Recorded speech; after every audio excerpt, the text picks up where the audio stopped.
Everything changed but the motivation. City to city, the same song who on the station. Controlling the interest. Look how these kids dress. You cashing them big checks. I'm not, but I've been blessed. No more of them chin checks. They pulling fast. Ain't no more of them chin checks. They pulling. Ain't no more of them chin checks. You know what I'm talking about? Unless, you know, your name is Anthony Joshua and Jake Paul on the other side of the ring. Yeah. We ain't gonna get into all that right now. We ain't gonna get into that. We talked about that already. Oh, man. Welcome to the party, man. Chapter 30. This is the 30th recorded joint. We got like almost 70 lives. Like, we going crazy right now, man.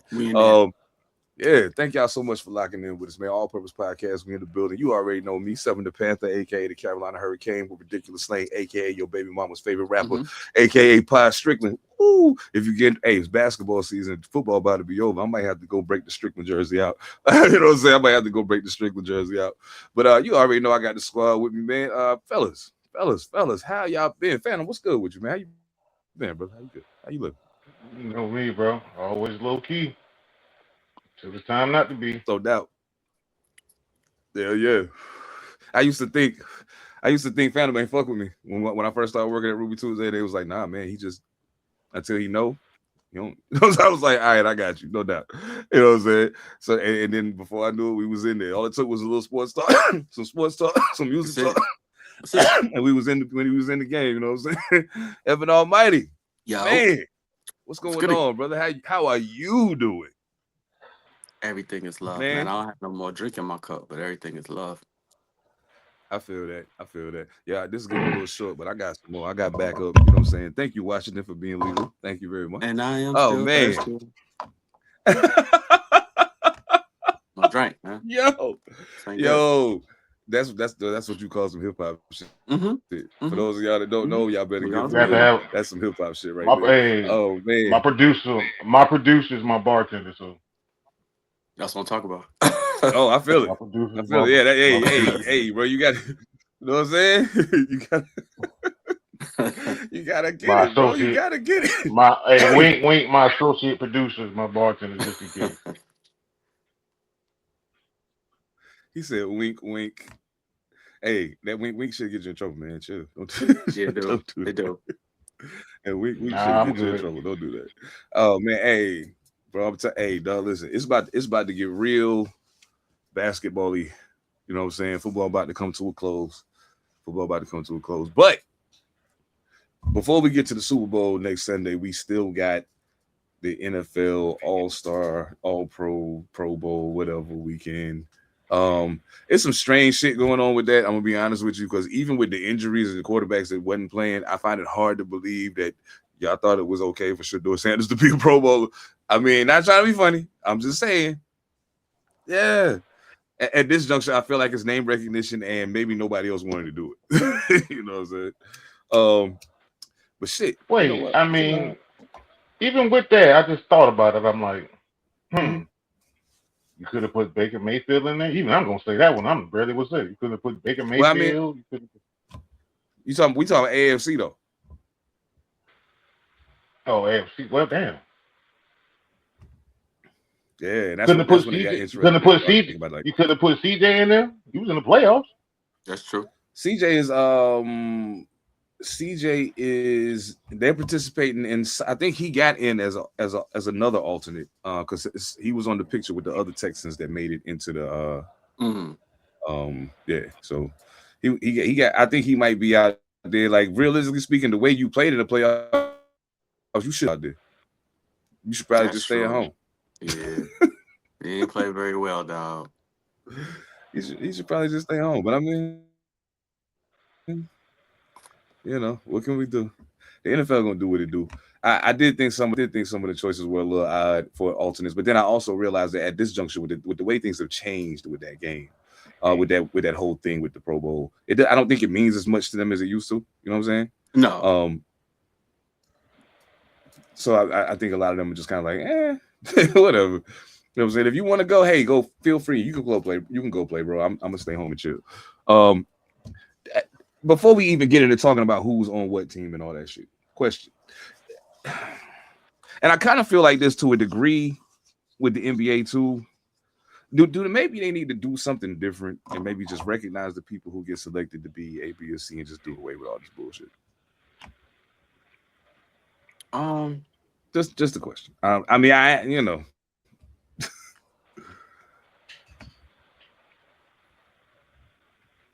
think that just the way that the NFL is going with protecting the players, I don't think you'll ever get back to having a real Pro Bowl game where people would hit each other and things of that nature. Now you'll have one or two players who just don't care and they're going to hit somebody anyway. We've seen that in the years. If they putting on pads, they cracking them. So you'll see that, but I don't think we'll ever see once it went away from us seeing how it was in our childhood where they all had on the same jersey, but you saw all the different helmets on the field, that gave the game a certain feel, just seeing all the different helmets on one team. We don't see that anymore. It doesn't have that feeling. They'd have to pay them dudes $1 million a piece for the winners of the game for them to actually take the game serious.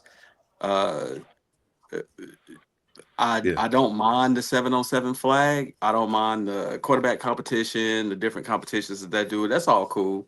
But I think people just need to understand that player safety killed a real Pro Bowl. You can cancel Christmas on that. You won't see it again. So just get used to the 7-on-7. Get used to the skill games. I enjoyed those back in the day, the quarterback competitions, the different things they did. I enjoyed it. It's like NBA All-Star Weekend, so just don't worry about the game no more because they're not gonna play for unless they promise them money or there's a playoff incentive, NFC, AFC, something. If you build something in it for the winner of the game like you do baseball. Whoever wins the All-Star game gets something, in baseball. So they had to throw that in there to kind of spice even baseball's All-Star Weekend up or make the game, a little bit more riveting. So it's things they can do, but I don't think they'll make too many changes, y'all. And you're a whole lot less likely to get hurt in baseball. Oh, for sure. I mean, yeah, for sure. Yeah, for sure. It's not as violent of a game as football is. I feel that. Nah. I mean, now, Phantom, I know we it's been times in the past, what I'm saying, we talked about it. But I mean, like how do you feel about where all of that shit is now? I feel like it should just be like this here. It should just be NFL Pro Bowl Fan Fest presented by Fanatics. And you give fans a chance to come meet, greet players. If you want to do the 7-on-7, cool. The baseball thing is a good thing. Give the fans a chance to put a couple teams in the 7-on-7 to play against some of their favorite players. Yeah, that part too. That part too. If you want to do, I know NBA may not like this, but you can also do shit like hooping and shit because cats swear they can hoop. True that. So shit, get the NBA in the mix. Even if it's just the G League, hey, let your guys come over here and hoop it up with the fans and some of these football players, since we always talking this shit back and forth. Yeah, just make it one of them things where it's just yeah, you can get hurt playing basketball. Dudes have done it. It has happened. But man, just make it a fan fest, man. Just make it fan interactions because they don't get this chance very often. So especially you're not doing it in Hawaii anymore. So you could do it. People can actually get there. Yeah, you know what I'm saying? You can do it in the site where the Super Bowl's held at, probably. You know what I'm saying? So that just, gives whatever city or state or whatever, some revenue for 2 weeks. Right. You know what I'm saying? And then you have to just take it, a little bit of everywhere. You know what I'm saying? Everybody hasn't hosted the Super Bowl, so I think that needs to expand anyways. True. It's just, what cities can stand it or whatever is a question, but in the time of year, but that's the beauty part of football. I think a Super Bowl, I think we need to have a cold weather Super Bowl. I think we need to have a snow weather Super Bowl. That'd be dope. Yes. Everybody wants to go to the domes, but the thing that makes football is rain, sleet, snow. That's what makes football. Even level the playing field. Everybody playing in the elements. Like, how ill would it be for New England and Seattle to be playing, but they playing in New England in the snow? That would be dope. That'd be dope. You know what I'm saying? Or if Seattle didn't have the dome out here, like with how the weather is right now, it's cold and it's rainy. So now you got New England playing at Seattle in the rain. You know what I'm saying? Like that's some dope shit to me, because I'm like, yo, anything can happen. Like this totally changes the equilibrium of this game now. Like you have something else that can impact the game. And they could still market it correctly and would have time to market it if they chose whoever wins the Pro Bowl game. If y'all play a real Pro Bowl game, the AFC or the NFC, they get home field advantage for the Super Bowl. So put it on the game. You know, who AFC or NFC, whoever wins, you get home field advantage. It gives you something to play for. You know, because I mean, you know, think about just you know the what the fuck that talent. shit up? What? Just think about it. If the Chiefs go into the Super Bowl, everybody hating on them, so the AFC lose on purpose. Wow. Only my dumb ass is thinking some shit like that. But I'm just saying, it'd be a way. But you see, like, you know, we just see, like Phantom said, we see a Super Bowl played in Lambeau in January and February. You know, we see some of the legacy fields, some of the legacy stadiums actually get a Super Bowl. You know, hell, come to Charlotte. Come to Charlotte in the wintertime. It's nuts here too right now. It's a nice ass. That's a nice stadium too. Nice stadium. Charlotte you know what I'm I saying? mean, I was gonna say that, but I'm glad you said it, so I didn't have to. But Come to Charlotte. You know what I'm saying? Yeah. You get to play outside. The weather is, it's North Carolina, baby. You're gonna get whatever the Lord decrees. Bro, during y'all the done had wintertime Super here. Bowls in Arizona, and the Cardinals been ass for a long time. So Long time. what Long time, bro. Trash. Super trash. Oh shit. You know, That's crazy.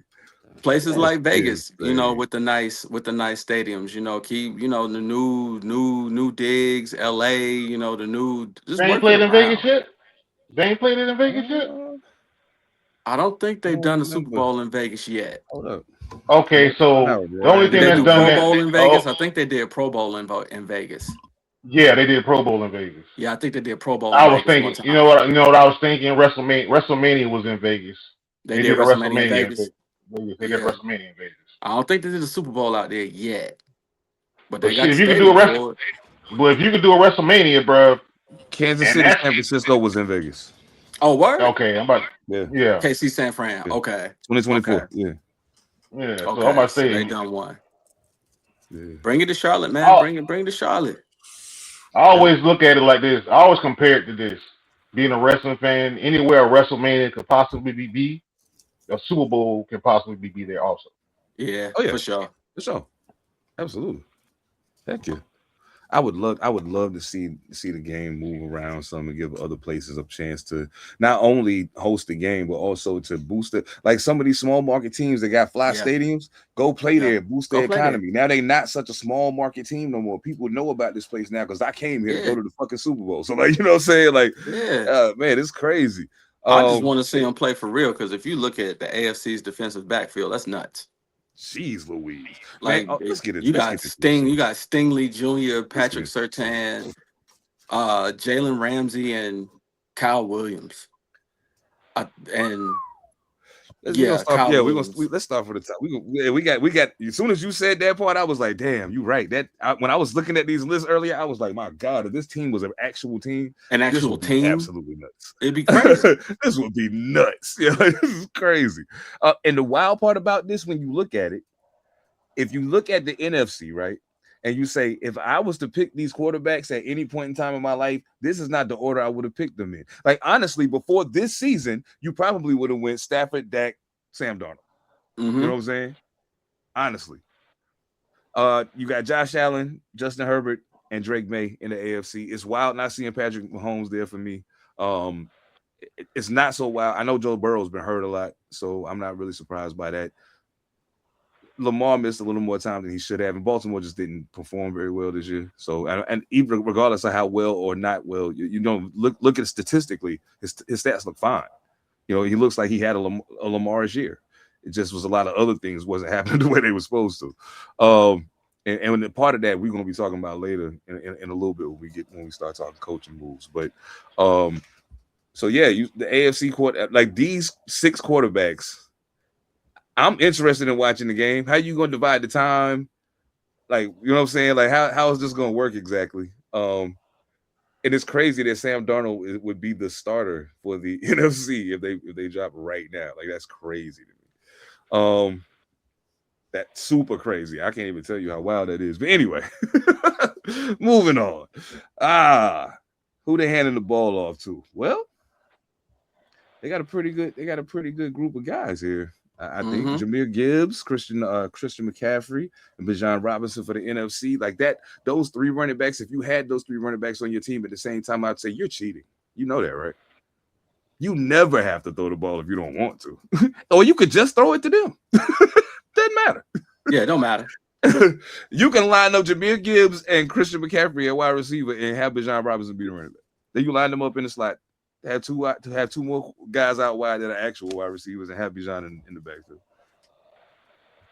Just saying, that's a little scary. Surprisingly, A-Chain from the Dolphins, he had a really good year despite how bad they were. James Cook, obviously from the Bills, and of course Jonathan Taylor from the Colts for the AFC. That also is a very scary lineup of people. Woo. Now, just off the eye test, I want to. Are y'all as high on Jahmyr Gibbs as I am?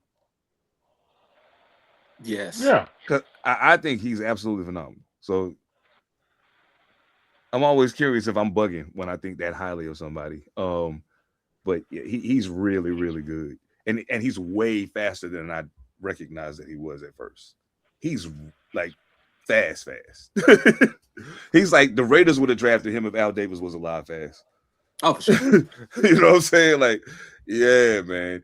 Illmatic group of running backs. Okay, so if we measuring it out, if you flipping the coin, gun to your head, you got to pick NFC or AFC. Who you taking? Give me the. I'm taking the. Give me the AFC because of the defense. Well, I'm talking just this group of guys. Just this group of guys for quarterbacks. Nah, running backs. Running backs. Ugh. What they got? NFC. A-Chain, Cook, Taylor, and James Cook. The AFC. Yeah.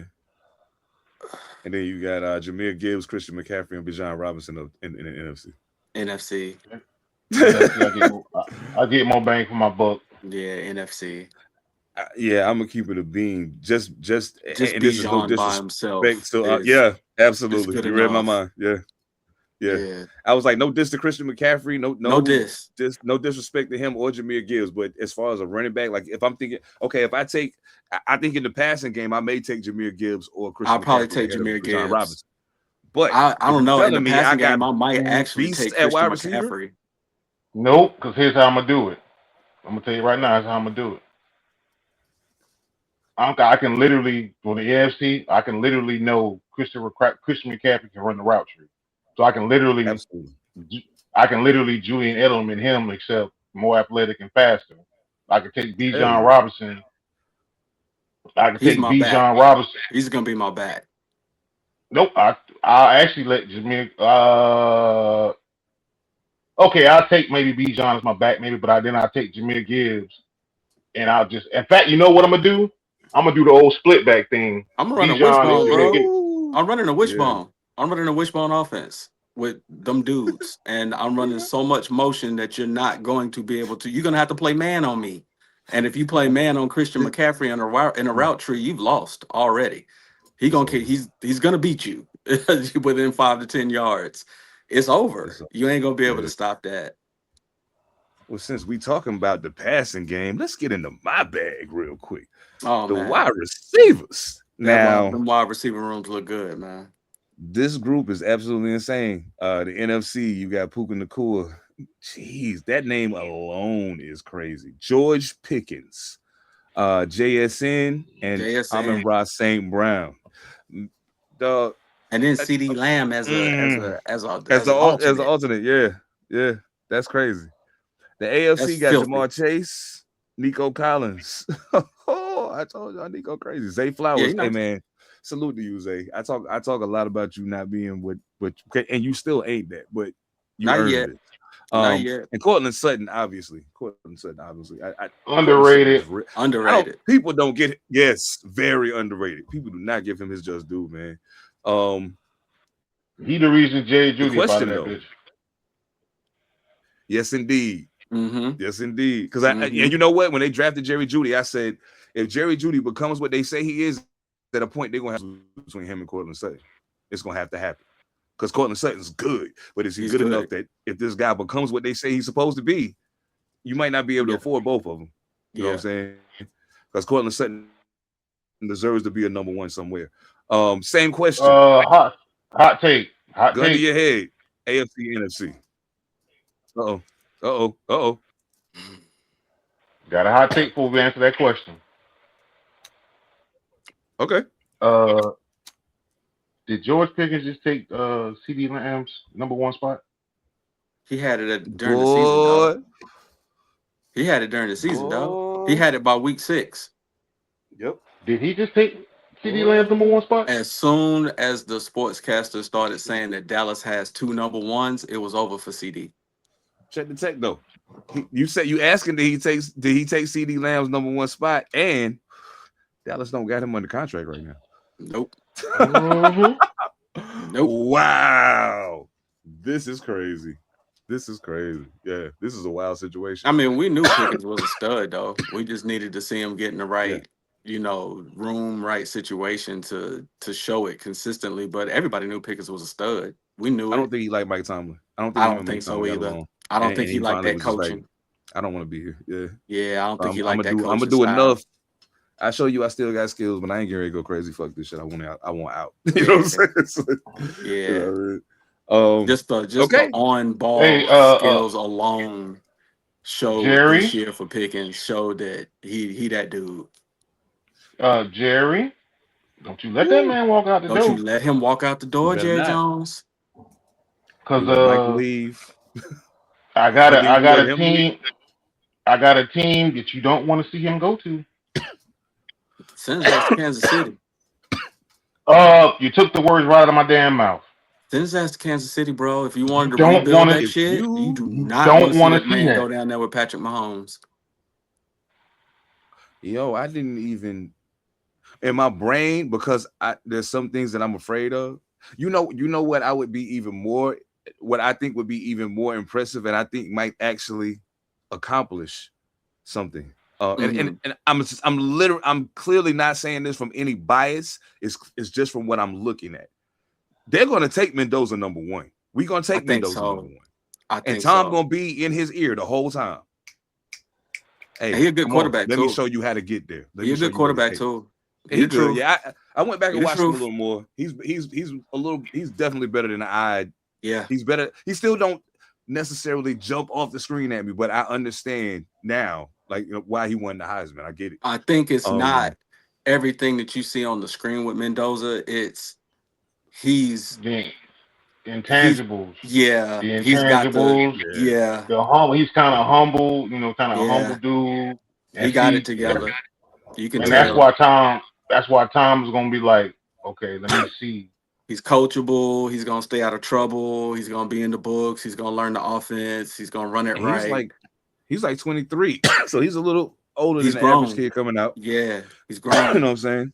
So yeah, I think that's gonna be dope. So y'all gonna get him. I think if we could get him at our quarterback, you strengthen the offensive line. You bring George Pickens to be the number one wide receiver, and you got Ashton Jeanty in the backfield. Okay, now we talking. Now we talking about something. Brock Bowers over there catching the ball. I mean, you already got Brocky making hibachi out of motherfuckers all for the way. Real. So yeah, you know what I mean. All right, so y'all got to tell me. AFC, NFC. Who y'all taking? And for me, it's an easy answer, honestly. And it's funny that it's that easy for me. But please tell me. Go ahead with it then. I'm still going with the NFC. Mm-hmm. I take damn near Puka Nacua by itself. I'm taking the NFC too. Yeah. And I like the guys on the AFC side. I love those receivers, every single one of them. But I don't know. NFC side, there's a bunch of dogs over there, yo. You know why I take the NFC? So let's say this. At least going by this past season, and how it went, the two guys who can walk into any room and say, "Hey," you can argue other people, but we probably the two best receivers in football right now, and that's Puka Nacua and JSN. Yeah. Ain't nobody showed they can stop him. So I mean, you know what I'm saying? Now George Pickens showed the plus side of what we knew him to be capable of. And then you talk about Amon-Ra St. Brown. To me, Amon-Ra St. Brown is a better model of what Zay Flowers is. The thing that I don't like about what Zay Flowers is, Amon-Ra St. Brown takes those things away because he's bigger. He can take it. You know what I'm saying? He's bigger. They're equally as fast. Amon-Ra St. Brown ain't slow. You know what I'm saying? All of the things, those tricky plays they run with Zay Flowers, you can run those same plays with Amon-Ra St. Brown. You know what I'd like to see? I'd like to see Steve Smith get a hold of Amon-Ra St. Brown. God damn, bro. What you in my head tonight? What you in my damn head tonight, bro? Love to see Smitty. Shit. What you in my damn head today, bro? They got the same attitude. They about the same thing. stature. They fast. They both possession receivers. They run the whole route tree. They got that attitude. I would love to see Smitty get a hold of that dude, yo. Tune him up just a little bit, a little bit, yo, because it's in him. Oh yeah, absolutely. No disrespect, Ja'Marr Chase. No disrespect. You are still A1, my brother. Nico Collins. I've been telling people for 2 years you were number one wide receiver. He a real one. Nico I've been a real telling people for 2 years you were number one wide receiver. Zay Flowers, salute to you, bro. You are very special, young man. You are very special. Oh my goodness. Gotta be consistent. You know. Yeah. Yeah. Need a little bit more consistency. Yeah.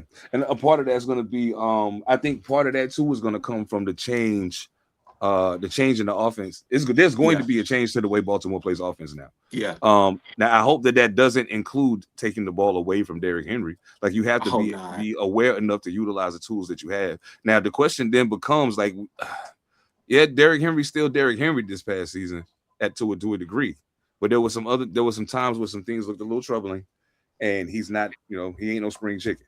So there's questions about what that's going to look like coming into this next season. But I really hope that they take the opportunity in this draft where all these skilled young men coming out of college, go get a couple wideouts, man, and find somebody that can fix the problem for you. Find somebody that Lamar can incorporate the play action pass, y'all. Lamar's getting to that point in his career where he can orchestrate that efficiently. You got Derrick Henry back there, bro. Get the play action pass on the books, man. Go holler at Tom Coughlin's offense from 07. Go look at the tight end because get your tight end, bro. Leaving. Yeah, likely he's leaving. He's out of there. Better believe it. He's out of there. Tight ends. Now, this one to me, I'm gonna ask the question, but I think it's actually kind of an open and shut situation to a degree in this case. But you got the NFC, George Kittle and Trey McBride. AFC, of course, Brock Bowers, and surprisingly, Travis Kelce. Yeah. And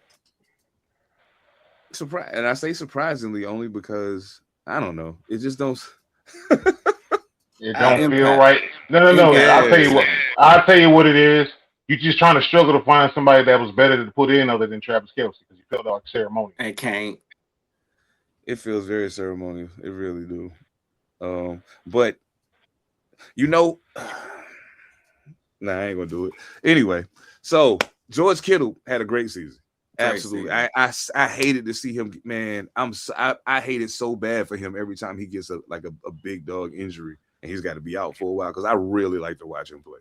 He is an absolute animal of it. He reminds me of Mark Bavaro, a more athletic version of Mark Bavaro. They got the same attitude. Like he played like Psycho T on the football field, man. You know what I mean? Like, jeez Louise. Trey McBride is a fucking touchdown. Like, this dude catches passes at a clip that is absolutely phenomenal.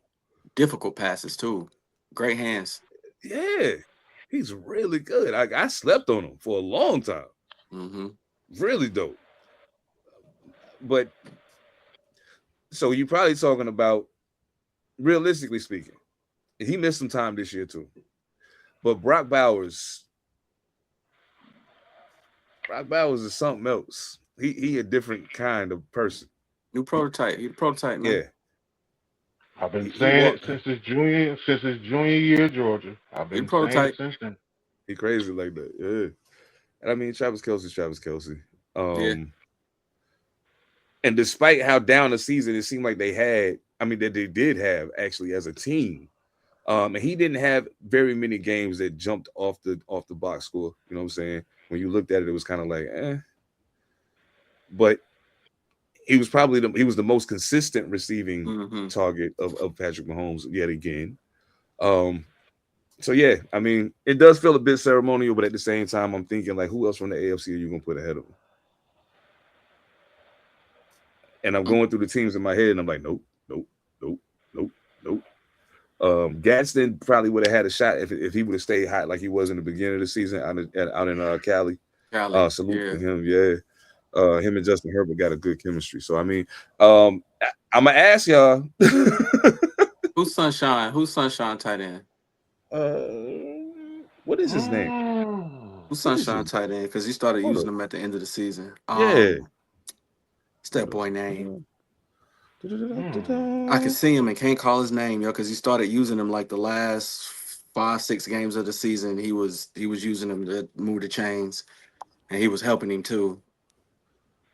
Brenton Strange. That's his name. Yup. Strange. Yeah. Strange is his last name. There's some guys out there that's coming to retool. Travis Kelce is the last of the Gronkowski archetype. That archetype is with Travis Kelce. These new dudes, Brock Bowers different. He's just different. George Kittle's different. Likely's different. That big ass dude they got in Chicago now that just got hurt, they different. These particular tight ends. So I'm very happy with the way that offense is gonna go. In the coming years. We seeing in football, we seeing the turnover to the new dudes, the new style, the same way that we are in basketball, and it looks good, man. It's looking real good. Absolutely, hell yeah. So, if you walked in a room, these are your choices. These are the two tight ends that you putting on your roster to build your team with. Who you taking? NFC, AFC. Give me Brock Bowers, yo. I'm finna break the rules. Who you taking? I'm breaking the goddamn rules. Anthony Richardson. He taking that. That's who he taking. Huh? You putting Anthony Richardson. Anthony Richardson.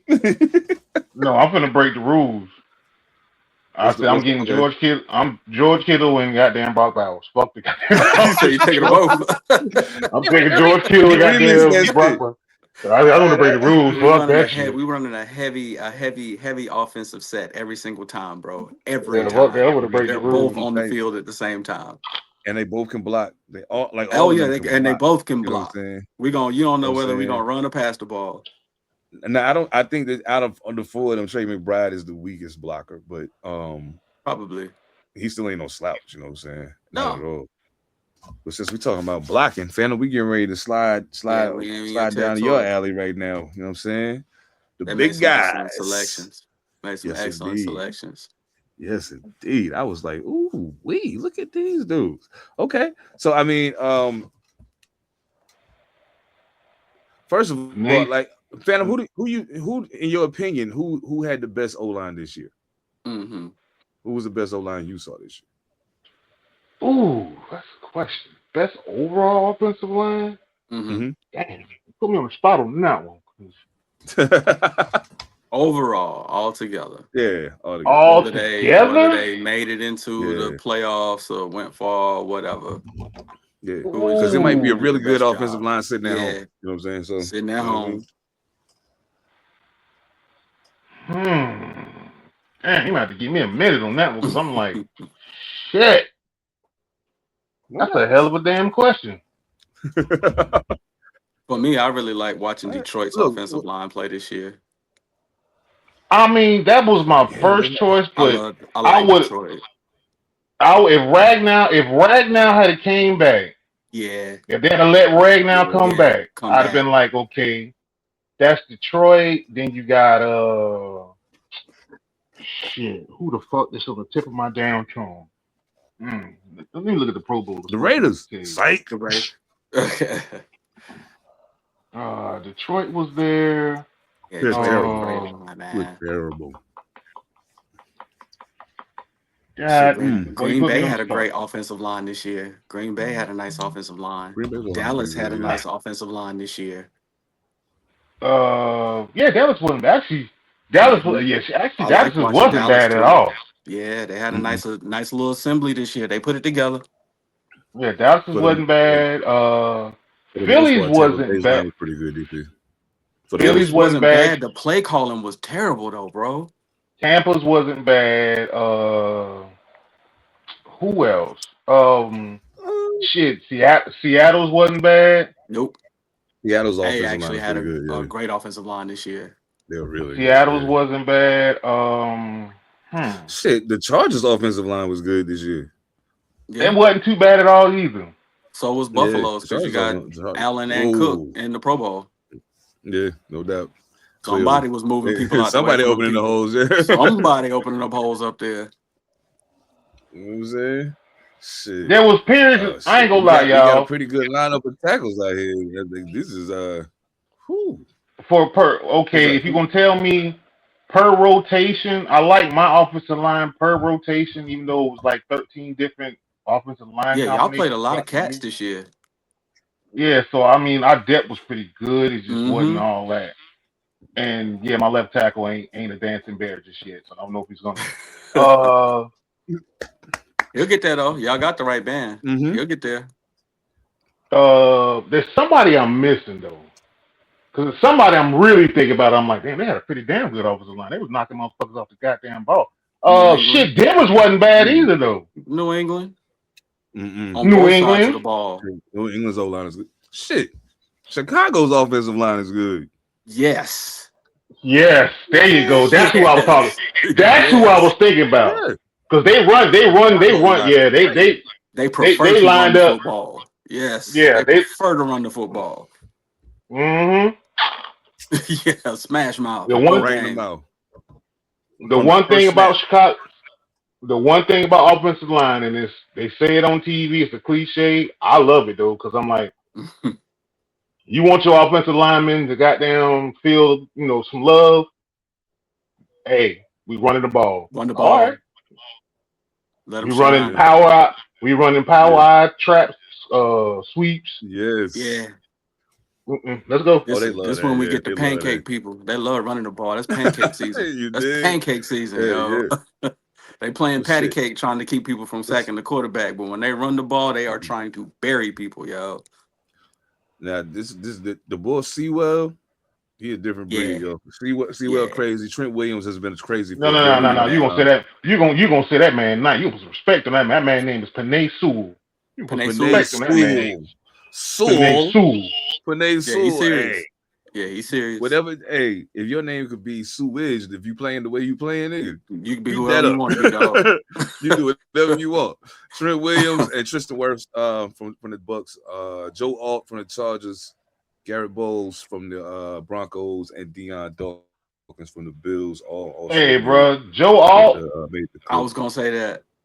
Hey, bro, Joe Alt has been everything since he got drafted. Joe Alt has been that. Yeah, he's great. He has been that. Yes. And Tristan Wirfs, New England, you should have kept him.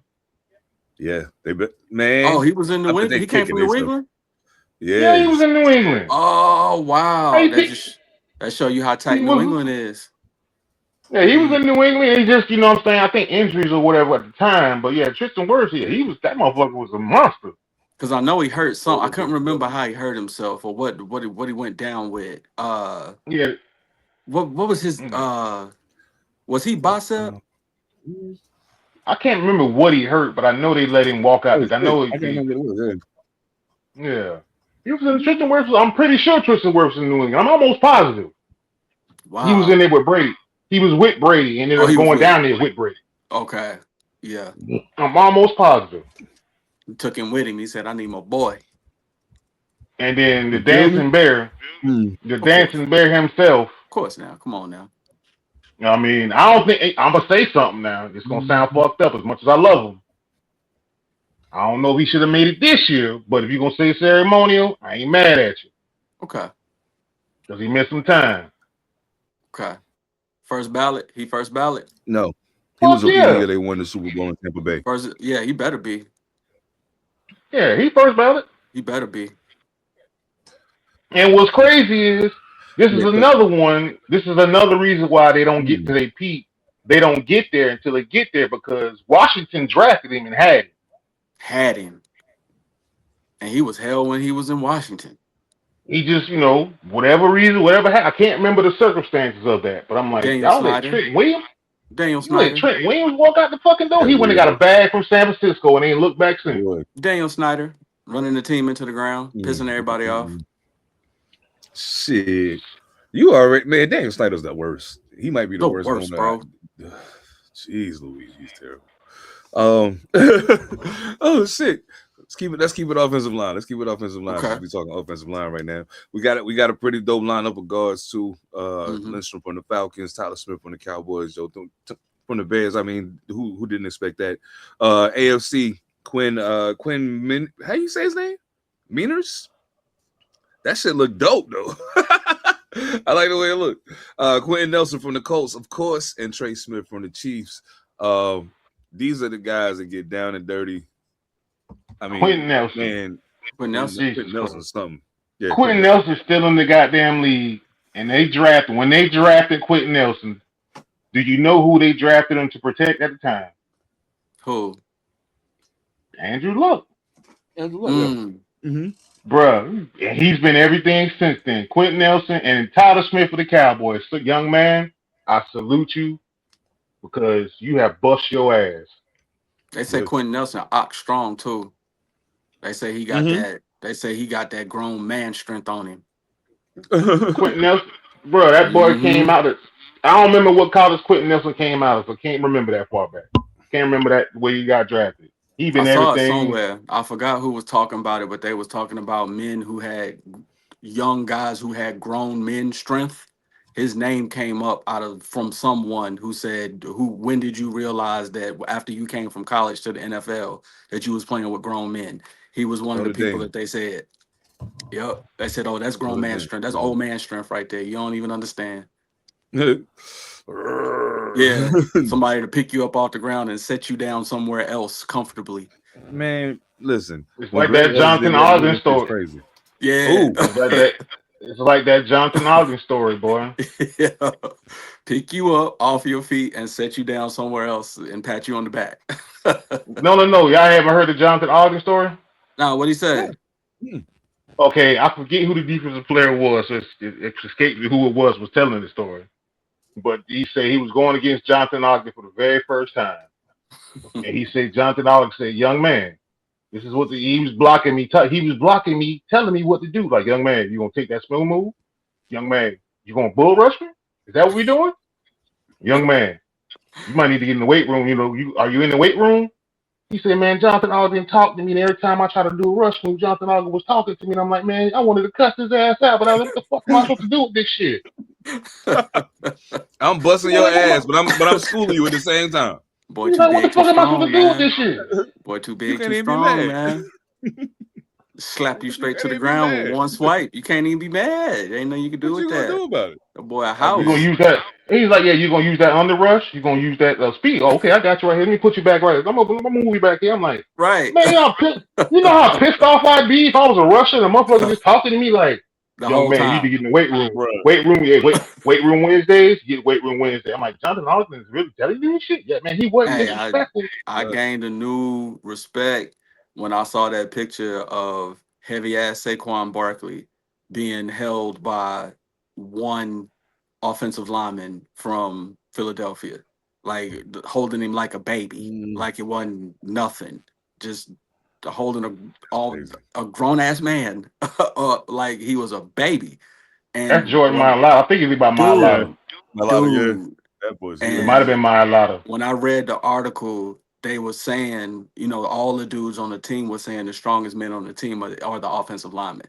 And yeah, I believe it. I believe it. Absolutely. Yeah, they're man movers. Yeah, hey, that is I you know what? I gained an appreciation for the offensive linemen when I had to play tight end that year, because I realized how much I didn't know about what was going on in the mix right here while I'm out They here. truly know the game. They know the whole game. Yeah, you know what I'm saying? So and the center, I didn't realize that the center really the boss. The quarterback is the guy. He's the real quarterback. Really the boss. You know what I'm saying? Yeah. Salute to Drew Dalman and Cam Jurgens, Chicago Bears and Philadelphia Eagles, respectively, and Creed Humphrey from the Kansas City Chiefs, Tyler Linderbaum from the Baltimore Ravens. Those are your Pro Bowl safeties 2026. Creed Humphrey, I've been telling you, they paid Creed Humphrey that money. You been saying, Game is paper. He was like, I'm ready now. Yeah. I got my paper. I'm ready. Oh, you want me to play? Okay. Oh, you want me to turn it up a notch? Okay, thank you. Okay. My bank account's go ahead and do it now. I understand they say left tackle is the hardest position to play in football, but I would argue, because you get the pass rushers on the left tackle, but I would argue center is probably the most intelligent position and probably one of, if not the hardest position to play on offensive line, dog, because you got to make checks. You got to on the field, period. Set protections. And now that they're more athletic, you literally snap the ball and can pull now. That's how bad these motherfuckers are. You can snap the ball and pull. Yeah. Quarterback, center, quarterback, middle linebacker, and safety. You better have your mind 100% locked in, because you got to know everything that's happening on the field. And you notice it goes straight down the line? Straight down the line. straight down the line. Yep, straight down the line. Center, middle linebacker, safety. And safety. Straight down the line. Of course, you have your split coverages and all of that. Yeah. But, let's take a look at the guys these brothers got to block. This is where it gets interesting. That AFC defensive line, crazy, dog. Yeah, this is where it gets interesting. It's been a minute since I was just like, yo, yeah, man, defense shit. This is crazy. Jalen Carter, man, I am a huge fan of Jalen Carter. Huge fan of Jalen Carter. Leonard Williams, been a fan of Leonard Williams. Yes. Quentin Williams, been a fan of Quentin Williams. My boy got snubbed, dog. I don't give a fuck what nobody say. My boy got snubbed. Who that? Derek Brown. Oh. My boy got snubbed, dog. So who should he replace? Who would you take out to put him in? On the NFC? Yep. Mm-hmm.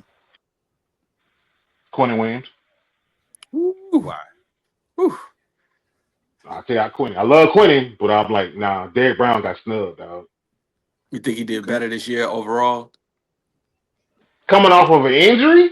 Torn whatever? Yeah, he is good. This off an injury. If you're gonna get a brother, if he possibly can win comeback player of the year, just think about it like I said. If he can possibly win comeback player of the year, why he ain't in the Pro Bowl? Who else would he be again? Who else? Who was comeback this year? Who they select for comeback? I saw it. Hold up, let me see. I saw it too, and I couldn't remember. I can't remember. Bam! NFL comeback player of the year odds. So it looks like C-Mac up for it. Trevor Lawrence up for it. Dak Prescott and Stephon Dak Diggs. Prescott up for it. Aiden Hutchinson up for it. Phillip Rivers up for it. Yeah, Stephon Diggs. Yeah, but Stephon I mean, Diggs in a lot of cases, especially in shit like this, like I almost expect them to get to a field play. I expect them to get he ain't gonna win it, but yeah, my boy that dog. It's just because I think it's unfairly too. I say Trevor Lawrence. Yeah, I think it's unfairly tilted. I think it's probably gonna go to Sunshine this year. Man, if there's anybody that recovered the way I think about them this year, it was him. Yeah, he he played his heart out. I think about this year. I told you when I saw his team go out and make that man a pair of custom grills, and I saw that he was like accepted. Like, he wanted the boys. Like, they believe in that man in that locker room. They believe in him, and that's all you really need. When both sides of the football believe in the quarterback, you got something, yo. You got something. You know what? I think Trevor Lawrence is going to be like Peyton in the Peyton Manning, Drew Brees, Aaron Rodgers mode at the end of his career. And I'm not saying as great as them. Yeah, what I'm saying is he has the production. He's going to produce, but he has the misfortune of being in the league during the time of some of the greatest quarterbacks people have seen. So like, you still got to deal with Pat. You still got to deal with Josh. You still got to deal with Joe Burrow. You still got to deal with Lamar Jackson. You still and then there's other people coming behind you. Yeah, you got Drake May is not playing. He's not playing. He is not fucking around. So, if Jackson Dart learns to slide, it's going to be a problem under Harbaugh, yo. It's going to be a problem up there. Harbaugh wanted to coach him. He wanted to coach the boy. He wanted to coach him. Yeah. Yeah, that's going to be a problem. If he can learn to slide, if he doesn't die first. I love it. Yeah. Hell yeah. I love it. Oh, shit. On the AFC, Zach Allen, Chris Jones, of course. Jeffrey Simmons from the Titans. That Broncos defense is some shit, man. Like, you could have taken that whole defense, bro. Their linebackers, especially like it's a couple of the linebackers that play for them. I can't remember their names on the top of my head, but oh my goodness. I was like, yo, every time I turn around, you right there. Wherever the ball at, you're there. Every time I look. Look like Luke Kuechly out there, yo. That's how Luke used to look. I'm here. Yep, here I am. Before you even get to the hole, I'm standing in it. What's up? Ooh. Check it. Different question this time. You're the coach. Okay, same question, but with an add-on. Okay. Which one you taking? And depending on which one you take, what two you starting and who coming off the bench as your interior defensive lineman? Who you taking, fam? Interior defensive lineman. Off this list? Mm-hmm. Yes. Building off Jalen Carter because the talent is too undeniable. No doubt. I feel that. And then, well, shit, fuck it. I'm really going NFC now because Chris Jones. Yeah, I'm going Quentin Williams and Jalen Carter. Okay, those are your starters. Yeah, they're my starters. And then you're gonna bring Williams off the bench. Okay, I can dig it. No doubt. No. I'm breaking the rules again. You gotta stop breaking the rules, man. You fucking up the program. Come on, man. I got to, bro, because I want to pick my boy out of my boy out of Tennessee. My boy out of Tennessee, though. NFC or AFC? If somebody on the side, you can't have them. All right, well then, fuck it. I'll take NFC then. Who you got? I still gotta rock with the AFC, bro. I know Chris old. I know he getting a little long in the tooth, but you just ain't doing nothing with that. Like you just ain't doing nothing with that. Don't go over there. He got it like a shut down DB. Don't go over there. Bad things happen when you start going over there. He's going to hurt somebody, knock the ball out, strip sack. Something's gonna happen. Don't go over there. Just leave that man alone. Stay away from him. Like, run the opposite direction of Myles Garrett. You do Chris Jones the same way. Go the other way. Yo, don't mess with that man. You know, it's crazy you said that man's name. We about to get there in a second, but yeah, I think in this particular case, I'm going NFC, but I'm going NFC because of Quentin Williams. So, Yeah, I probably would start Carter and Williams and bring Carter and Quentin Williams and bring Leonard Williams off the bench. Yeah, that's probably the way I go. Yeah. Oh shit, man, this is delicious. My goodness. Okay.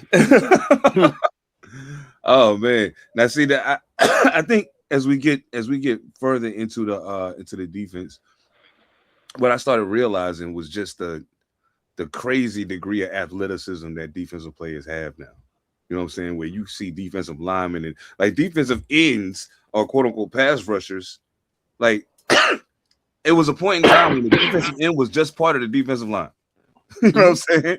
Like now they are very specialized, you know what I'm saying, entity all of their own. And we got a pretty impressive group on both sides of the They're the line. same size that they've always been, but they're twice as fast.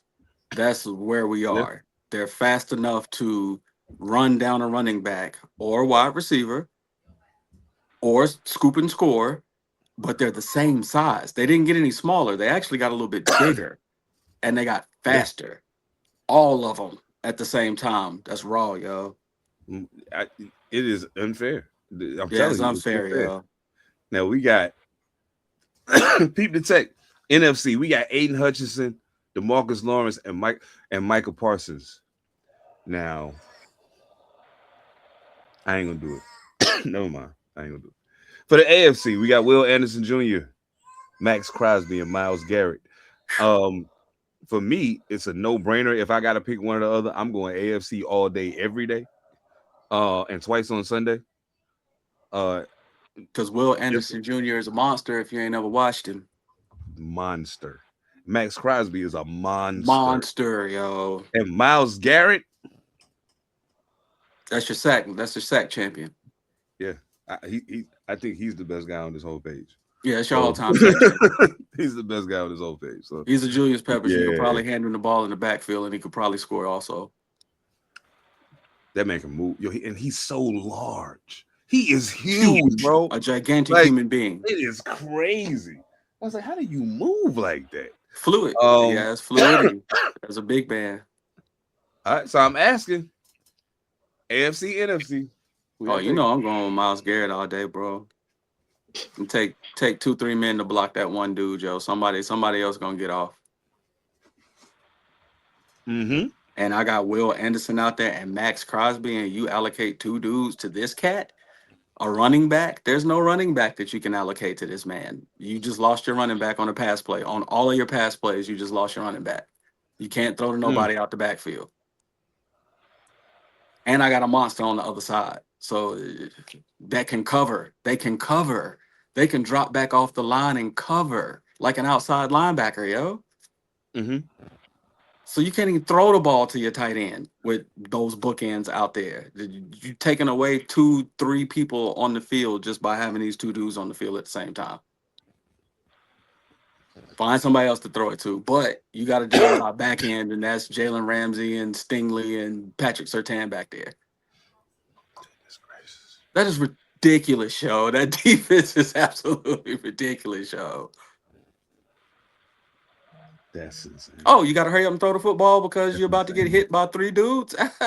Okay. I hope you threw it out of bounds or to the ground. Yeah. Oh, we're gonna drop our defensive ends off, and we're gonna drop Jalen Ramsey down in the box, and we're gonna let him blitz. Oh man. That is Phantom, who you got? You ain't picked it. I know. Because it breaks my heart. I'm saying AFC, but you know I love my dude Hutch, man. I'm saying AFC, but you know I love 800, dog. That's my dude. No doubt. Michigan's own. But I'm going AFC because Will Anderson, please. Bruh. That's what made Houston. Him and Stingley, dog. That's what made Houston, man. And they was on both on the same side of the field. What you gonna do with that? The fact that Will Anderson, when he was at Georgia, and I just used the Georgia, you see the NFL production. Yes. But he was a grown man. He was a grown man out there, yo. And his speed, bruh, his speed is better than. I'm gonna say it right here. His speed is at least 5 times better than Myles Garrett. He's faster. Yeah. He's faster. Oh hell Yeah. yes. He's an And athletic. can convert speed to power. He's learning how to convert speed to power. Like, yeah, you gotta understand what that shit is. He's a bigger version of the linebacker that we drafted last year. He's a bigger version. He's just a bigger, better version of who we hope our dude can turn out to be. Are you talking about Abdul Carter? Mm-hmm. He a bigger baby. Yes. He a bigger, better version. And Will Anderson, dog, is a straight motherfucking dog. Yep. All the way live. All the way live. It ain't even a joke about that shit. Mm-mm. That's why I say I'm so excited about how football is going to look as we become old men, because the young cats that are coming in, we getting some dudes to watch from the beginning. You know, some of the dudes we didn't get to see from the beginning because we was too young, but we actually getting to see some of these cats, you know, straight out of college, straight into the league, and they monsters. And Max Crosby, yes sir. Max Crosby is like on the all effort team, first team. He might be the least athletic. Well, DeMarcus Lawrence because he's a little older, but he might be the least athletic one. But that motherfucker gonna give you nothing but pure damn Everything relentless. I'm coming. Everything you got. The whole game here. Yep, I'm a dial here. It don't never turn off. And I'm like, if we could just get some shit going on to distract just a little bit, he'll really go crazy. He'll really run. Yeah, he'll really run it. Yeah, he will. At some point, your offensive lineman gonna be like, I'm tired of blocking him. Like, it ain't that I can't do it. I'm just tired of doing it. It hurts, right? Like, it hurts. You know what I'm saying? Like, what is he doing? he going at you 150 miles per hour the whole game. Every play, like they talk about Russell Westbrook. Said this boy go 150 miles an hour the entire game. I'm tired. Yeah, man. Look, these. If I'm a quarterback, right, I'm thinking to myself while I'm standing there behind center and I'm calling out the signals and all that, and I'm looking around at what's happening. And I already looked and I saw DeMarcus Lawrence, or I saw Myles Garrett, or I saw like any of those guys on the last screen. Like I see them at the end, and I'm like, oh shit. But then I look up from them, and I see Brian Burns, or Darren Verse, or Byron Young, or the Rams got 2. The Rams got 2. That defense, their defense was serious business. Yeah, they got 2 of them. And that tell you something about Seattle too while you're at it. But and Brian Burns, man, yeah. Brian Burns has long been one of my favorite pass rushers anyway. But real deal. AFC same bag, you know. You look over there, you see Will, you see Miles, and you like, oh my goodness. And then you look up and you see Nick Benito. Nick Benito know how to get to the quarterback. He's a wrecking ball. He is an absolute wrecking ball. I don't. How do you say homeboy? Tuli from the Chargers. I ain't gonna slay your name, bro. Salute to you. TJ Watt, obviously from the Steelers. Tua for Lohu. I can't see the letters. The letters are too consonants small. In that thing. Yeah, there's a lot going on, man. But there's a lot going on. He a beast though. Absolutely. I was a little shocked to see TJ Watt, but not super surprised, but a little. Crazy group, man. That's a crazy group. If I'm a quarterback, I'm not happy. No, I'm not happy with any of that. Nah, I'm not happy looking up and seeing them over there at all. I'm taking NFC. You taking NFC? Okay. NFC. I'm just gonna go ahead and say it now.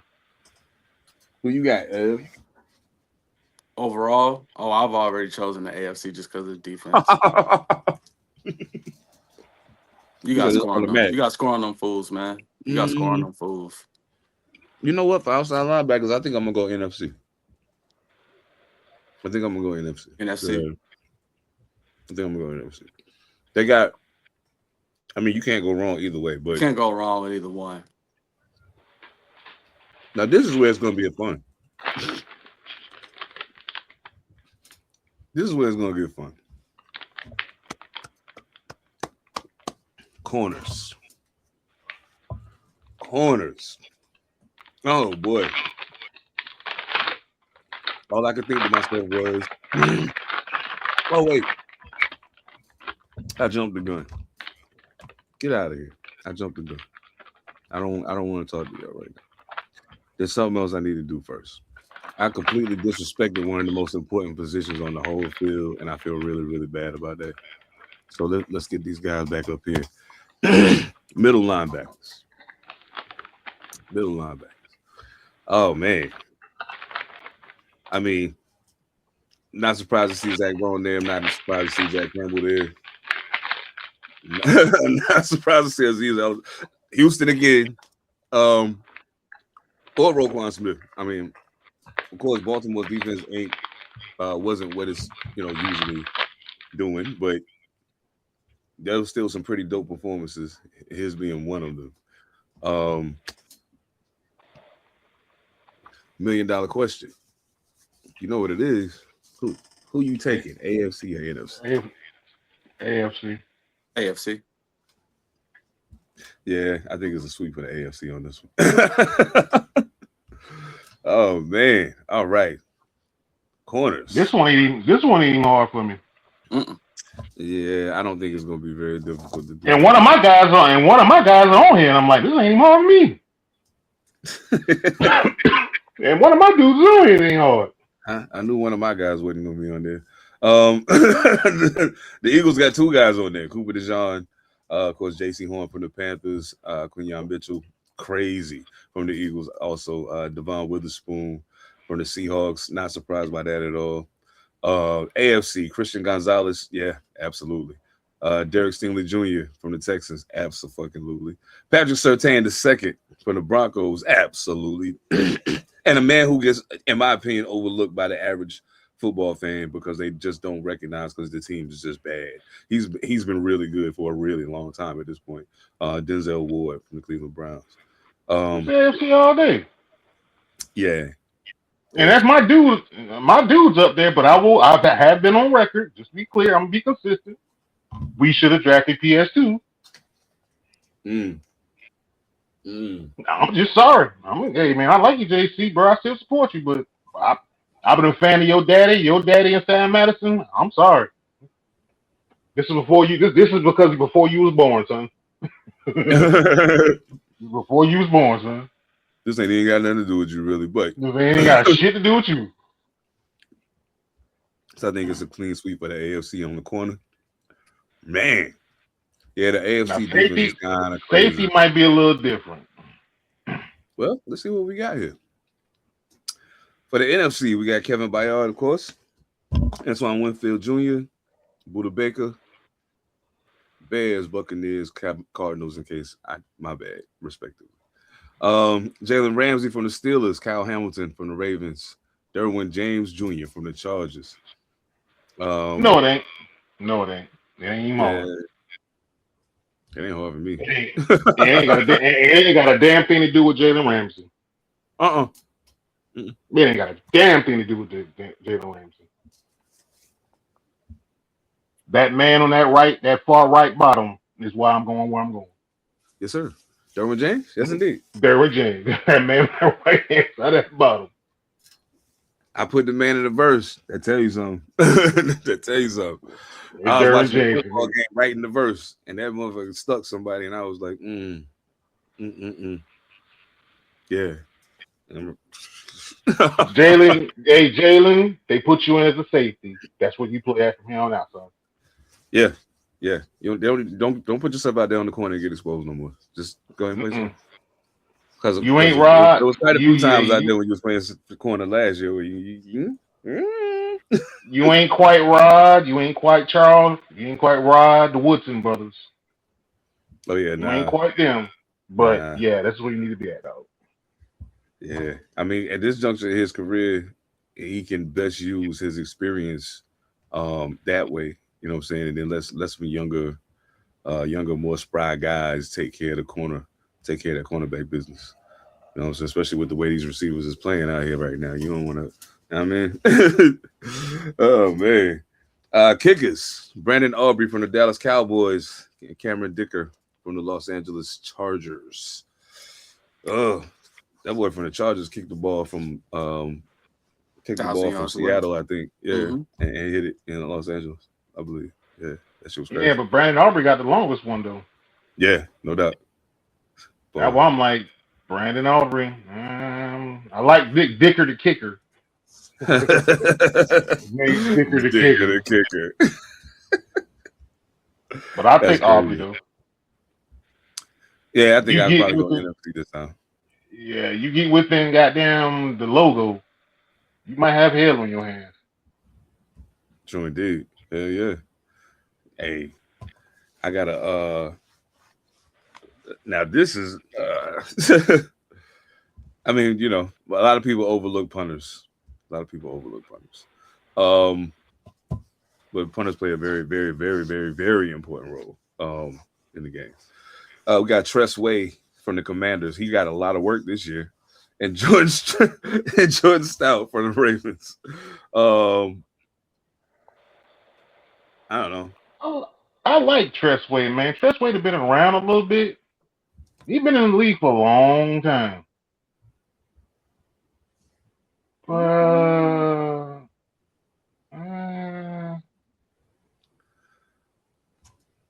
I'm gonna go with Jordan Stout because Tress Way's clean face makes me nervous.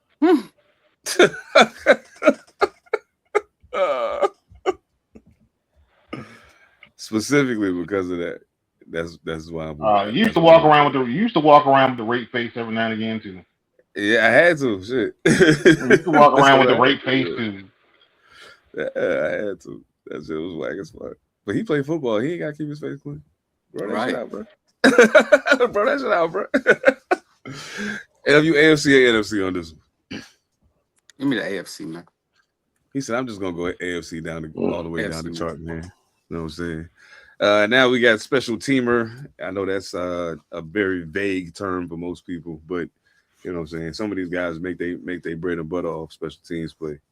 You got Luke Gifford from San Francisco and Ben Skowronek. Ben Skowronek. Skowronek. Okay, Skowronek. All right. He's been in the league a long time. Ben Skowronek been in the league a minute. Man. I'm going to go NFC just because I couldn't say the AFC dude's name. No, I'm going to go old school. I'm going to go Ben Skowronek. He's been in the league a minute. But I'm going to go Ben Skowronek. Oh, shit. That's a petty ass reason. I'm assuming AFC again. You said you ain't even got to ask me, though. AFC, man.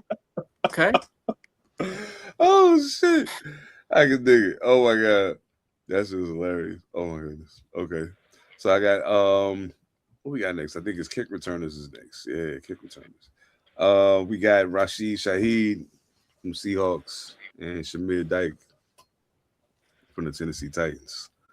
Rashid Shaheed. Give me the Seahawk returner. Yeah, I'm going to NFC. He made moves in the big game. Yep. Yeah. And Kansas City, why you let that man walk out the door? I have no idea. Why you traded that man? I don't know. It's crackhead activity. I'll tell you that much. And some guys that I know, like most people who are casual football fans don't know. A long snapper. Now your center and your long snapper in most people's eyes, a lot of people's, and it could be the same person if your center's good at that. You know what I'm saying? But there are people who specialize in long snapper. For the NFC, we got John Weeks from San Francisco. AFC, Ross Madison. This is the one thing I don't know.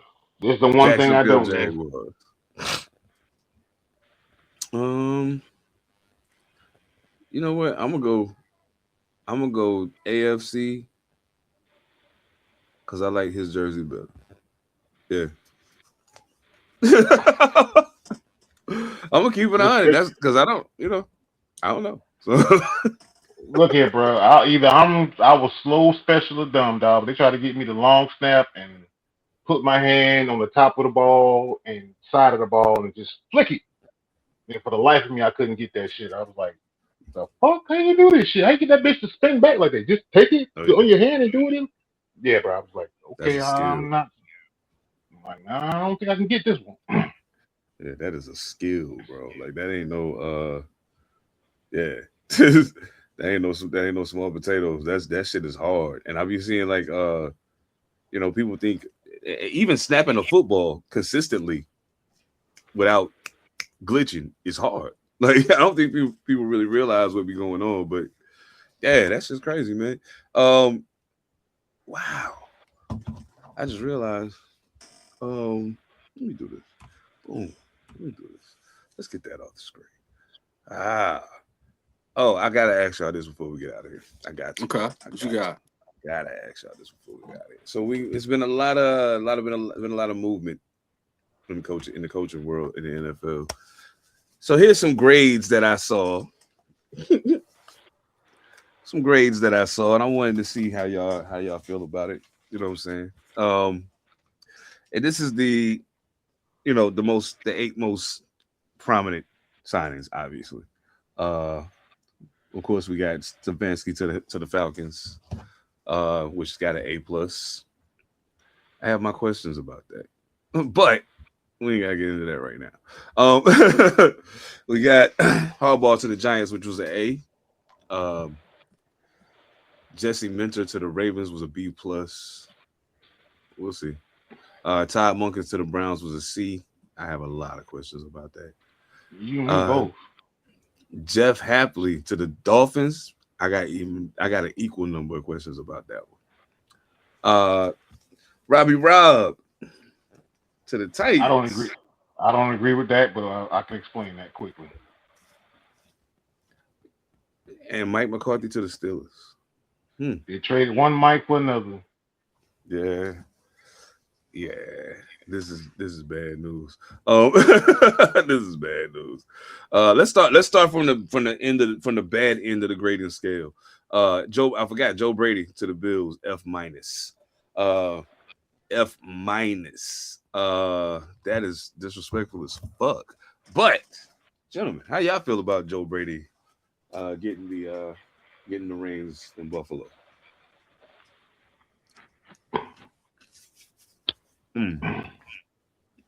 Ev, I'm gonna let you go because it's a little bit of history that comes with this. I ain't feeling it.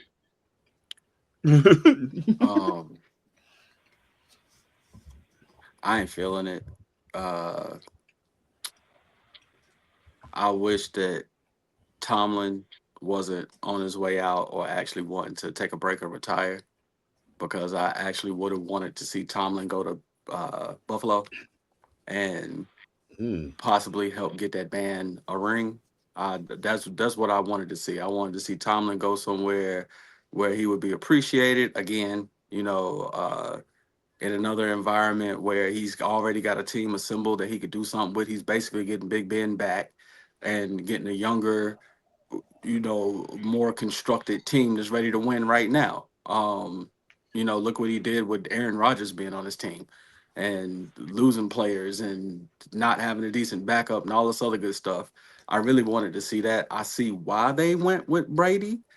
I see why it was done, the way the team is currently constructed, the way it's looking. I can see it, but that wasn't I didn't see it. I didn't see that being a choice for them, especially with them being in a winning, position. I mean, they're poised. They can win. Yeah, I don't know. They could do it. They could. What you think, fam? I'm looking forward to this. Yeah. Okay, fellas. So I'm gonna try to speed this up. So if my timeline is correct, and I'm hoping I think it is, I have been thinking about it. Sean McDermott, Joe Brady. Okay, he was gone. So Joe Brady and Brandon Beane have history, if I'm not mistaken, because Brandon Beane at this time, I believe, was the assistant general manager of the Panthers. He had been promoted because I believe I forgot who was the general manager at the time because it wasn't Gettleman anymore. It might have been a dude that was there before him. So the timeline is when Matt Rule gets hired, Matt Rule brings in Joe Brady in, fresh off, I believe, the LSU championship, Joe Brady in as his offensive coordinator. So now my question is, because Joe Brady never finished the season, so was that Brandon Beane's hire? And Matt Rule didn't really have any power at this time because of how Joe Brady got this job. Now you fast forward years later, Brandon Beane and Joe Brady are back together. So is this one of them things where the old guard, which is Sean McDermott, gets kicked out to the new guard, which is Joe Brady, because Brandon Beane at the time saw something in him.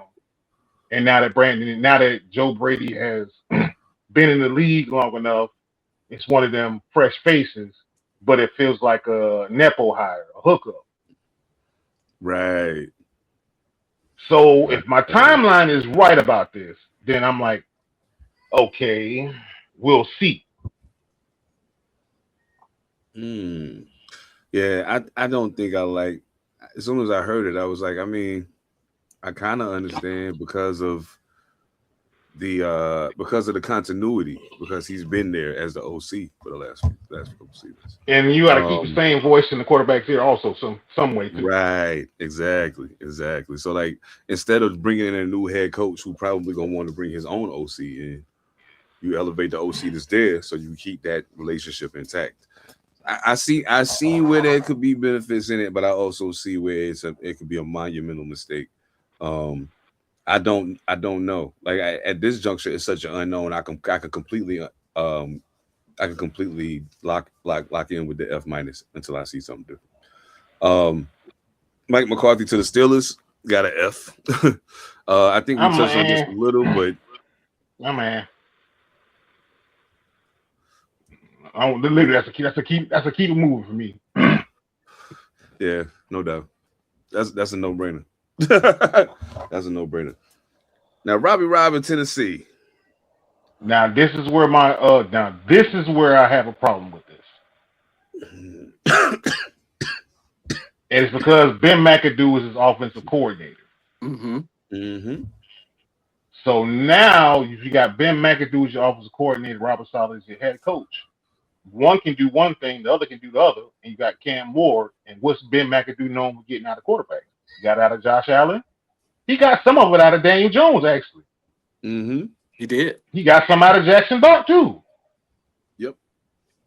So if you're telling me they can collaborate together, like I'll take care of defense, you take care of offense. We both just been head coaches, so I'm like, okay, cool. That worked. I think it's higher on the list, to be quite honest, because they both gonna hold players accountable. And they no nonsense, no bullshit coaches. So I'm like, actually, I think that should be higher than what it is.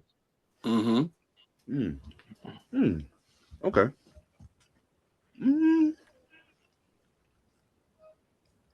Okay. I can see that. Because Tennessee's defense is actually all right. Their defense is all right. They just had to play a lot. Because the offense was kind of what's the word I'm looking for? Stagnant. Inept. They can use the word inept too. Hell yeah. So yeah, I think it could work. I probably wouldn't have given it a D. I maybe would have given it a C, putting it right on the fence. How they mix is definitely going to make the determination on that. So yeah. Ev, you got anything on Saleh to the Titans? I don't think they should have put him out of New York. I don't think he never should have stopped being a Jet. They ain't give him enough time. I think this is a good second opportunity for him. I just don't like the situation that he's going into. You got Cam, you got something to build with, but you're one of the worst teams in the league right now. It's kind of a repeat of the situation that you walked into in New York, where when you got there, they were one of the worst teams in the league at the time. I don't know if this does not work out for him as a head coach again, with a team that looks just like the team that didn't work out the last time. I don't think we'll see him be a head coach again. Uh, he'll still be in the league. Yeah, he'll still be in the league. Be a defensive coordinator and shit. Yeah, be a D coordinator, something like that. But I don't think he'll step back up. I don't if he was gonna return to a head coaching job, that's not the one I would want if I was him. Even though I got Cam Ward, I got all that good stuff, I would have preferred to go down to Miami. Let me go down to Miami. Let me get down there for a second and see what I can do. But to work with down there too. Nah, yeah, I think y'all are missing this one. I think I'm gonna disagree with everybody. I think y'all are missing something with this. He's in Tennessee, so they're gonna give him the time. But here's the thing: he fits what Tennessee once was. Okay. Remember when Tennessee, he fits that. Cam Ward, if you want to say, is like a more athletic Steve McNair, accountable, young still. Okay. I think y'all missing. I'm almost gonna tell you. I'll go on a limb right now. If Lord's will and I'm still alive, we all together. I'd watch Tennessee for that reason, because I think him and the McAdoo connection is something that really can work. Okay. I'll stay tuned. So I got a lot of faith in Cam still. I just think he got a raw deal too. You just got a raw deal. So yeah, it was a bad situation last year. It was a bad situation. Very bad situation. It was a bad situation for him. I like Cam's attitude and continuing to soldier through the season. You ain't hear nothing sideways, crazy, no blame game, no nothing. Just out there trying to get it. So I believe Salah will help him, man. He got the right attitude, and he's a player's coach. So I think they'll like him. No doubt. What about this Jeff Halfley to Miami thing? I don't know, man. I don't really know how this happened. I was very much thrown off. I was very much thrown off when this happened. Thoughts? TBD. TBD? I can do. Yeah, I'm TBD on this one. I don't know. I'm TBD. They could have called. They could have called Tony Romo out of the box to come do a better job than what we're about to see.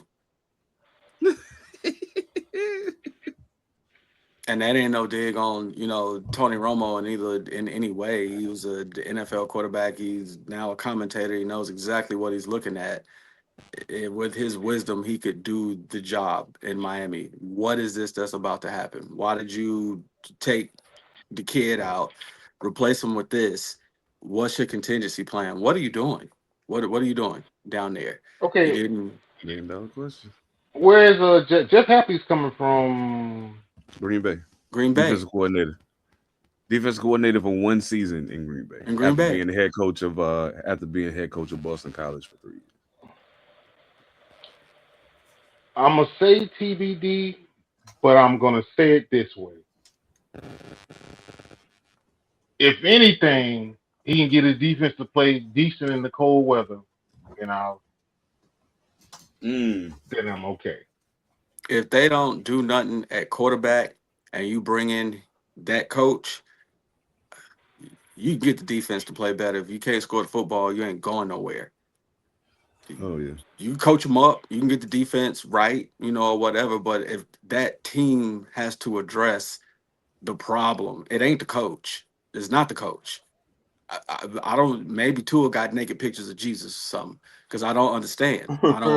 I don't get it. Like I really don't get it. Like, you gotta fix that. You gotta fix it, and until you do, it don't matter who you bring down there to call the plays. You gotta fix that, dog.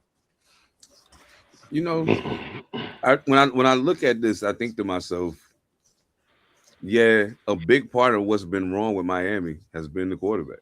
It's QB. So you fix that by bringing in a guy who, throughout the entirety of his career, has been a defensive coach. Whether it was defensive backs, defensive coordinator, co-defensive coordinator. So I will say that I can agree with TBD in this regard. who do you bring in to run the offense? Not only who do you bring in to run the offense, but now who do you bring in to quarterback that offense? You're gonna need it because two is done in Miami. That's over. Yeah, you're gonna need it. So when you move on from that, now who? And who are you going to bring in to work with that person? Because he ain't the guy for that. You know what I'm saying? So I don't know. We'll see. Miami does have some interesting pieces on defense, so I think that's going to be good for them. And I think part of the science behind the hire, in my opinion, is we already have pieces on defense. Let's bring in a guy who's defensive minded. We can shape that up quickly while we're figuring out what to do with the offense. So I mean, it gives you a little leeway, but not a lot, especially when you're in the same division as Buffalo, and now the New England Patriots are back on their shit. You know what I'm saying? Yeah. Miami better not. They better not. And the Jets could fuck around and do something. You know what I'm saying? They got some players up there. I got a nice little assembly. Yeah. So I mean, yeah, we'll see. Now this Todd Monken to the Brown shit. Please, please tell me what you think. I don't like it. Simple as that. I don't like it. And we're about to see Deshaun Watson be the quarterback, and I don't want to see that either.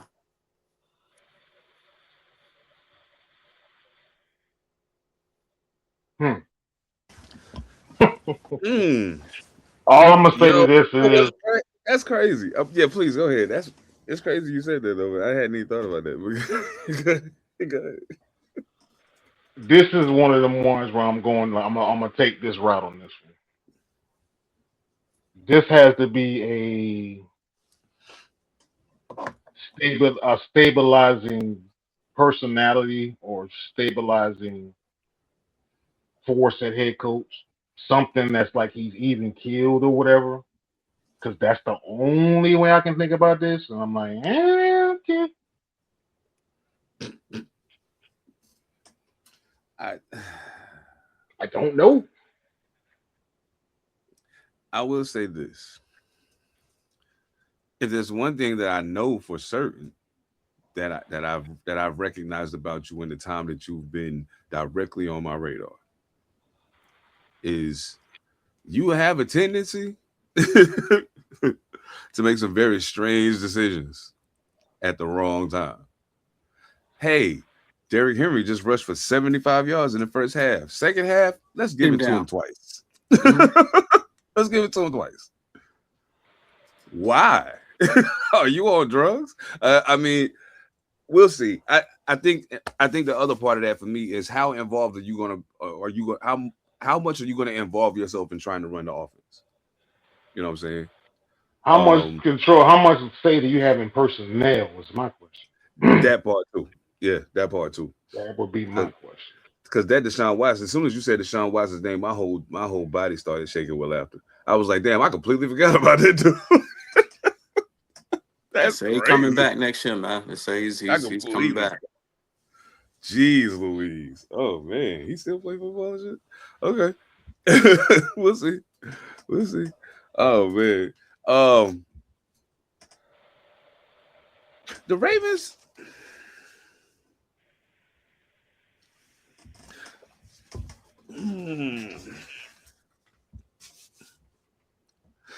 I guess here's my thing. You're the owner. You did the hire that you wanted to do, and I can almost guarantee you, that this wasn't the guy that Lamar Jackson was like, yeah, him.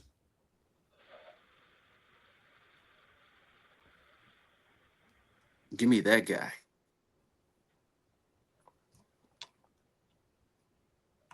This is a TBD, but it's on the higher side of it. This is a TBD, but I'm on a positive side of Jesse Minter because I'm like, okay, I can understand it, but it's not a low side. Definitely not low. I'm just coming in with a different thought process on that. I can dig it. Yeah, I can dig it. I'll be very interested in seeing it's not sexy how it translates. You know it's not sexy for the Ravens. What you wanted was something Mm-hmm. sexy, but it's not sexy. But John Harbaugh wasn't sexy at the time, so it's like, could he strike lightning up? Yeah, it's not sexy. Yeah, I mean, it could turn into something. Like I guess what my biggest thing was, I really when the owner made the statement that he made, it bothered me, and then to know that it just doesn't feel like this was like somebody that Lamar Jackson was like, yeah, him. You know what I'm saying? Let's do that. Now speaking of John Harbaugh, the Giants got an A for snatching him. You know what I'm saying? That's a no-brainer. You said, If I don't mind, we could just skip him, but I want to go to the A+. Oh well, yeah, the A+. We can just skip John Harbaugh. We kind of got an idea of that one. Oh yeah, and plus we talked about it when he got hired. So we some of these other ones kind of been. Some of them ain't quite fit in the time frame, so we didn't get a chance to touch on those. But yeah, I will be interested in seeing how Harbaugh and Jackson Dart and that offense operate going forward, and the defense. I mean, knowing that it's John Harbaugh, but I want to see Abdul Carter do something next year. But yeah, the A+ for Kevin Stefanski to the Falcons was a little odd for me. It was a little. This is either one or two things. Either it's like, oh, he's in Cleveland and Cleveland ain't shit, and we just acknowledging that Cleveland ain't shit, or this is a Kevin Stefanski's going to unlock Michael Penix Jr. Now, to be fair, the man's a 2-time coach of the year, so I can't take that away from him. But this is the A+. I'm like, yeah, you might want to take that plus off that bitch. Let me see. But Arthur Blank ain't Jimmy Haslam. True that. He is not Jim Haslam. That's true. So if he took this job, then Arthur Blank is saying, I want you to develop my young quarterback and I'll give you the time. And I'll stay the fuck out the way. And you got something similar to what you had in Cleveland, but also upgraded over what you had in Cleveland because you got Bijan Robinson at running back. No diss to Quinshon Judkins. He had a dope rookie year, but you ain't Bijan Robinson. Then you also got, instead of having Jerry Jeudy's temperamental ass out there, you got Drake London, who when healthy is a top flight NFL wide receiver. No ifs, ands, or buts about it. You got Kyle Pitts, who I have no question Stefanski's going to know how to use. You know how to use Njoku. Yeah, if he stays. And Njoku was just saying, Njoku was inconsistent. Yeah, and Kyle Pitts hasn't either. But if you're telling me I got to pick between the two of them, then I'm taking Kyle Pitts. I'm taking Kyle Pitts. Yeah, absolutely. Yeah. Then it don't hurt that you got Kirk Cousins there, who you are very familiar with. So that part you have a ground base level to where that's why I said, yeah, if this is the higher, then Michael Penix Jr. is not starting. Kirk Cousins is starting.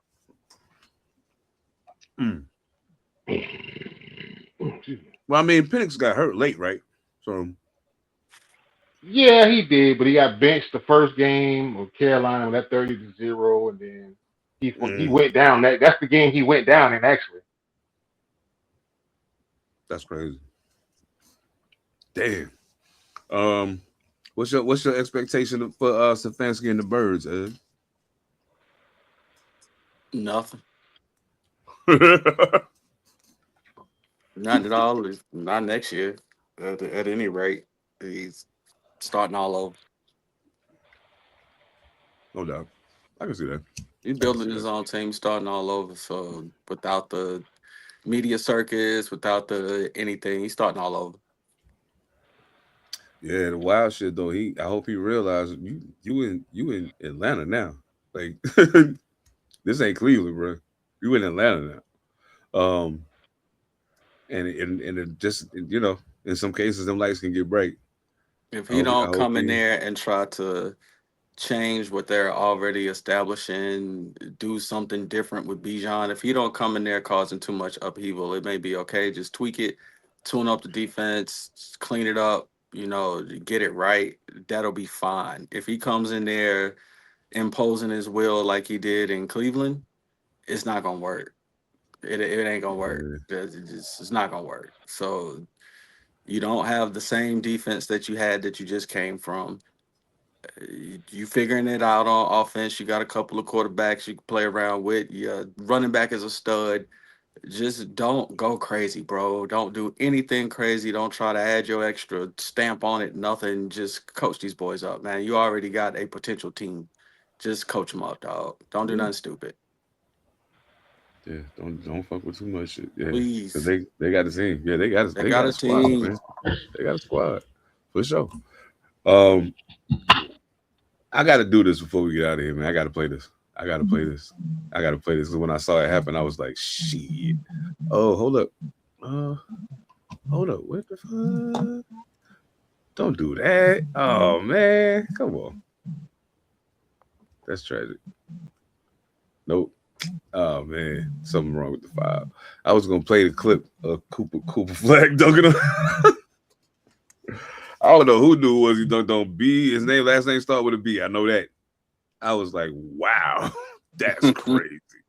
Okay, that was nice. I ain't gonna front. And then at first I just saw the dunk, but then I saw a longer clip of it and saw the move that he put on your homie and then shot down the lane. And I was like, oh, he jumped. Oh, he jigged you. You was like, oh, that's just crazy, yo. I think it's gonna come down to him and Knuppel. I think it's gonna come down to them. I think that's pretty much what it's gonna come down to for a year. But your boy fighting hard too. Cooper Flag getting his shit off, but your man coming with it. So we'll get into that. Salute to y'all, man. Thank you so much for locking in with us. As a matter of fact, I forgot to do something, but it's okay. Yeah, no doubt. We're gonna make it do what it do. We'll get to that Monday night on the live. It ain't no thing. Y'all already know what it is. It's still all love. W.GG. Panther Politics on one word. Save 10% on your order. You know what time it is. On behalf of the crew, thank y'all for locking in with us, man. Phantom, Evan Almighty. I am Seven Da Panther. We are All Purpose Podcast. Peace. Play the music, man. Everything changed but the motivation. City to city, the same song who on the station. Controlling the interest. Look how these kids dress. You cashing them big checks. I'm not, but I've been blessed. No more of them chin checks. They pulling fast. Ain't no more of them chin checks. They pulling